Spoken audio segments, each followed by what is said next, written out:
পাঁচটা শর্ত সাপেক্ষে আমাদের তওবা কবুল করবে কে? তওবা কবুল হওয়ার কিছু শর্ত আছে, পাঁচটা। কয়টা? চিৎকার মেরে বলতে হবে, তওবা কবুল হওয়ার শর্ত কয়টা? এক নম্বরে হচ্ছে আল ইকরা, acknowledgement. You have to give the acknowledgement that you are the greatest sinner on earth. আপনাকে ঘোষণা দিতে হবে যে আপনি পৃথিবীর সবচেয়ে বড় পাপী।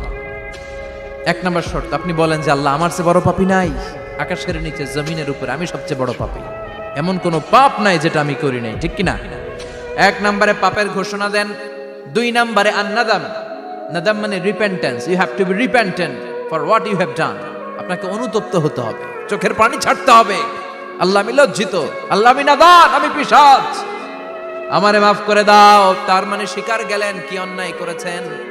দুই নম্বরে আপনি অনুতপ্ত হলেন। তিন নম্বরে স্টপ, যেই পাপ করতেছিলেন ওটা থামান। Stop what you have done, যেটা করতেছিলেন আগে থামান।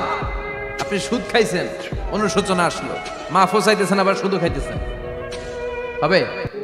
আপনি ঘুষ খেয়েছেন, তওবা শুরু করলেন, আবার ঘুষও খেয়ে যাচ্ছেন, হবে? থামেন, স্টপ।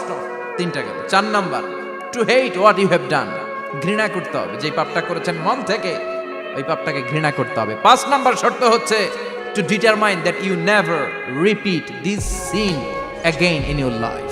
আল্লাহর ওয়াদা দেন, কমিটমেন্ট দেন যে আল্লাহ, আমার জীবনে পারতপক্ষে এই পাপ জীবনেও করব না। চিৎকার করে বলেন ঠিক কিনা?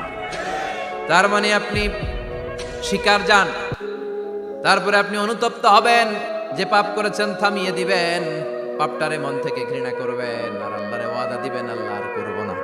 এই পাঁচটা শর্তের আলোকে তওবা করলে জীবনের সব গুনাহ মাফ করে দিবে কে? এজন্য আল্লাহ বললেন, ইয়া আইয়ুহাল্লাযীনা আমানু তুবু ইলাল্লাহি তাওবাতান নাসুহা। তওবার মতো তওবা করো, সব গুনাহ মাফ করতে পারে কে? এজন্য আল্লাহ বললেন, ইয়া আইয়ুহাল্লাযীনা আমানু তুবু ইলাল্লাহি তাওবাতান নাসুহা। ভুল করেছো, তওবা করো, মাফ করবে কে? সাইয়েদনা আদম আলাইহিস সালাম ভুল করলেন, দুনিয়ায় এসে শত শত বছর কাঁদলেন, কিন্তু ক্ষমা হয় না। আল্লাহরে বললেন, আল্লাহ কি করলে ক্ষমা পাবো বলো? ফাতালাক্কা আদামু মির রাব্বিহি কালিমাতিন ফাতাবা আলাইহি। আল্লাহ বললেন, ও আদম, তোমারে কিছু কালেমা শিখাইয়া দেই, এই কালেমাগুলো দিয়ে আমার কাছে দোয়া করো, ক্ষমা করে দেব। আল্লাহ শিখাইয়া দিলেন, ও আদম, দুই হাত তুলে চোখের পানি ছেড়ে আমার কাছে পড়ো, রব্বানা, পড়েন, রব্বানা যালামনা আনফুসানা ওয়া ইল্লাম তাগফির লানা ওয়া তারহামনা লানাকুনান্না মিনাল খাসিরিন। এটা শিখাই দিছিল আল্লাহ। আল্লাহ, আমি জুলুম করেছি, অন্যায় করেছি, ভুল করেছি, পাপ করেছি, তুমি যদি ক্ষমা না করো, ক্ষমা করার কেউ নাই, ঠিক কি না? আমরাও পাপ করলে এই দোয়াটা পড়ার দরকার আছে না নাই?